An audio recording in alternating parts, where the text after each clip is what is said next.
that was a spooky new look at Little Nightmares 3, which is coming to Xbox in 2025. So now it's time to go to the vault with Skyline Valley out now and the Milepost Zero update launching very soon. Our next guest has plenty to chat about. Here to give us more on the latest from Fallout 76, please welcome Milepost Zero Creative Director John Rush. John, awesome. Thank you so much for joining me. How are you today? Oh, great. Thank you for having me. This is awesome. Heck yeah, let's talk some Fallout, shall we? Let's do it. So first up, a huge part of the Fallout franchise and also Bethesda as a whole is community involvement and the impact that they actually have on yourselves, if that's fair to say.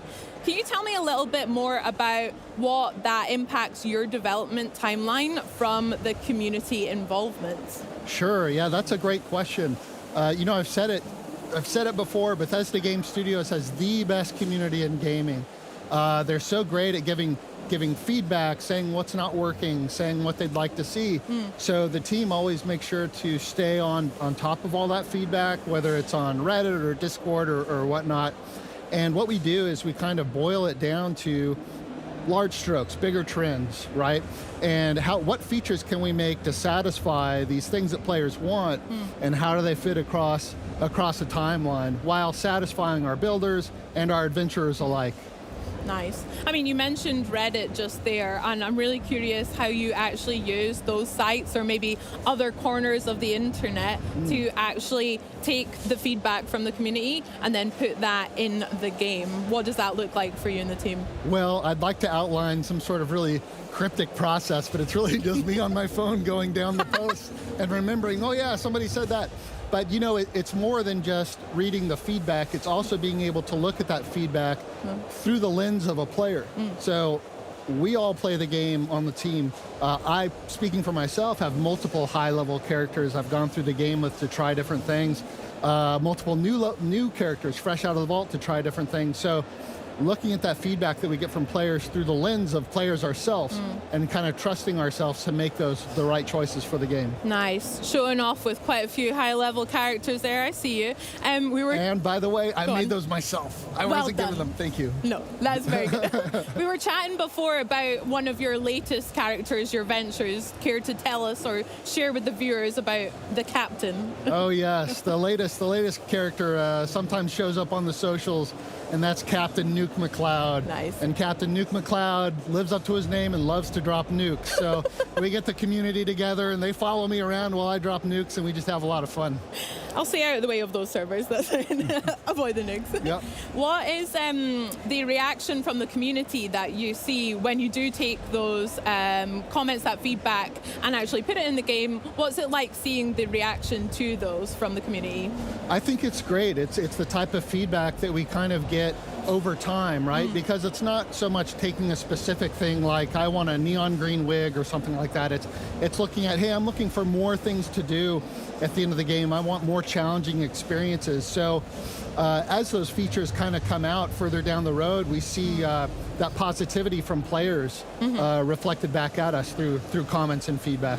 That's really cool. I mean, yeah, I love some character creator options as well, so maybe a neon green wig would be great, but that can wait as well. We've got plenty to do in Skyline Valley at the moment as well, and with that came the first new map expansion for the base game. Can you tell me what that means to you and the team and to the game itself about having that map expansion? Absolutely. So I've been referring to it as a map mutation. Nice. Kind of keeping it within the vein of Fallout. But what I've come to learn over the years is that players really love to play on the Appalachia map. Appalachia in our game is really kind of the main character, and we were introduced to Appalachia when the game first came out, and it's really changed since then, and all the updates that we've had.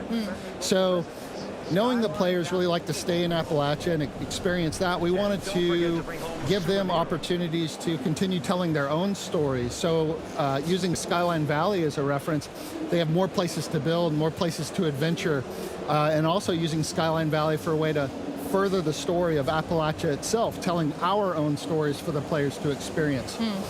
So the idea for Skyline Valley came from Vault 63. It was really mysterious what was going on there. So we were thinking, what should this new region look like? well, it's about Vault 63, and that's dark and mysterious. So let's make this region dark and mysterious. And so that's kind of where the tone of the new space came from, and the thought behind it. Yeah, I mean, I think it's the mission, the pre-update mission that you do, and you go to that massive big manor house, and like literally just looks like hellfire everywhere around, and it is very much dark and mysterious, but also very fun to explore. What other things in Skyline Valley, what other game features were added with this new update, the latest one?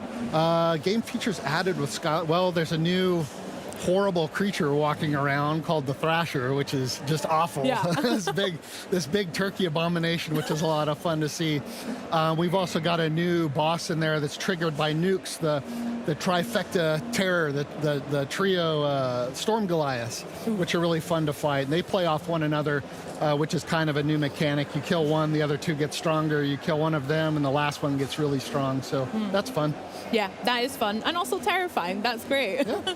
And then also with Vault 63, we've got a whole bunch of ghouls in there too, which is fun. And speaking of ghouls, it would be fair to chat about the Fallout TV show and my favorite character, Walton Goggins, aka the Ghoul. So how are you enjoying the TV show, firstly? Have you enjoyed it? Which viewing? I've watched this series about 4 times. Heck yeah, I love it. Great. Awesome. You can recite it already, probably, dreaming about it. What I love most about the show is through the visuals, through the story, through the characters, how true to Fallout it was for people that maybe weren't familiar with Fallout before, or maybe had played other Fallouts in the past, watching the show, experiencing that story and wanting more.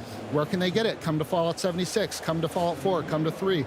So it's been great seeing that influx of players coming in, having fresh new Fallout experiences to them. Yeah, that's such a good point. You're so right. I think I was a massive Fallout fan before the TV show, but again, just watching that and immediately feeling that same feeling that I had playing Fallout 4 when that first launched. I mean, I used to fall asleep, this is really sad, but I used to fall asleep listening to Diamond City Radio at nighttime. But yeah, the TV show just encapsulates everything. You're so right. And with that success, how has that been reflected in Fallout 76 as well? We've seen some maybe some new jumpsuits added, vault suits. What other parts has influenced the game?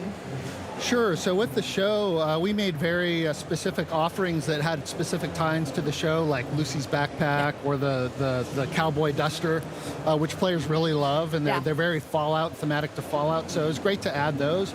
I would say, from the reception the show has gotten, it's really sort of emboldened us to continue taking the game in the direction we have been. It's sort of fortified in our brains the decisions that we've been making that are, very, very true to Fallout, and it's really got us pumped for what's coming up down the road. Heck yeah. Can you tell me your favorite character? From the show? Yeah. It's got to be Thaddeus. Hell. Why aren't I dead? Yeah, it's great. So funny. Thaddeus is great. Thaddeus is good. I like all the characters, but Thaddeus had me laughing, yeah. Stunning. Now, we've mentioned a wee bit about Skyline Valley, but obviously we have Milepost Zero coming up very soon. What can players look forward to in this new update coming? Milepost Zero is a really exciting update. Of course, we've got the caravans that we've been talking about that I was watching players play just back there, which was a lot of fun. Caravans is awesome. We've also got a new legendary crafting system, which gives players a lot more agency into making specific gear they want for their builds, gives them a bit more control.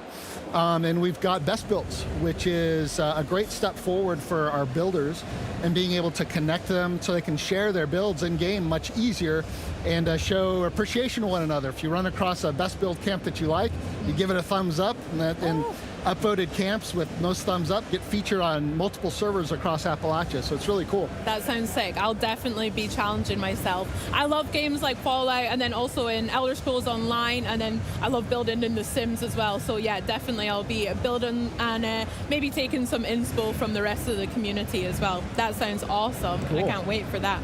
Now, you mentioned as well, you've seen some of the fans playing it here on the booth at Gamescom, and then also in the public test server just now. How have you found the reaction? Are people happy with it? Are you excited? Have you been taking notes as well? It's great. I think awesome. Overall they're really excited. Again, it goes back to giving our players the tools and the agency to make their own stories in the game. So what better stories are you going to come up with than running the perilous route of Skyline Drive while being assaulted by giant thrasher turkeys and raiders, doing caravans with your friends. It's just super cool. Yeah. There's some many new adventures to look forward to. That's so sick. Now, can't wait for Milepost Zero, but John, is there anything else that you want to share with me today, maybe? Maybe there is. We've talked about Milepost Zero quite a bit. Yes. Milepost Zero is awesome. We know that's coming out pretty soon, September 3rd. We've got Ghouls coming out early next year. What's in between? We've got an exciting update coming out this December. This December, players get to experience the Gleaming Depths. Heck yeah. Raids the Gleaming Depths. This is an end-game experience for our most hardcore adventurers, full of nasty bosses that are tough to take down, big challenges, teamwork. It's great. And once players get to the end of it, if they live to tell the tale, they get a chance at getting 4-star legendary weapons, power armor, and gear. Sick. I love that exclusive. Let's go. Gleaming Depths. I cannot wait to try that out. I'll have a lot of grinding to do, but yeah, maybe the captain can come in and help me out level my character up. Love that so much. John, I've got one more question that I'd love to know the answer for. Would you rather eat a fried rad roach or some glowing fungus stew? So I'm not going to get into specifics, but I kind of already have a preference from past experience. I have had glowing rad roach before. I was at the show premiere. It was absolutely fantastic. I would never turn down the opportunity to have that again. So glowing rad roach. Glowing rad roach. Absolutely. There we go. We heard it here. John, thank you so much for chatting with me, and thank you for joining us. Now, fans obviously won't have to wait long at all for the next Fallout 76 update. Milepost Zero launches September 3rd. Check out Xbox Game Pass to play Fallout 76, as well as a metric ton of other titles right now. Remember, with Xbox Game Pass, you can get new games on day one, like Call of Duty Black Ops 6 on October 25th, play some of the biggest games of the year, and unlock partner benefits from our pals at Riot Games and EA Play. And if you're not already a Game Pass member, what are you doing? Join now and get your first month of PC Game Pass for $1 or €1. This offer won't last long, so act now. So coming up, we have the team from Towerborn stopping by to walk us through their latest gameplay demo. But first, it's the latest from Planet Coaster 2.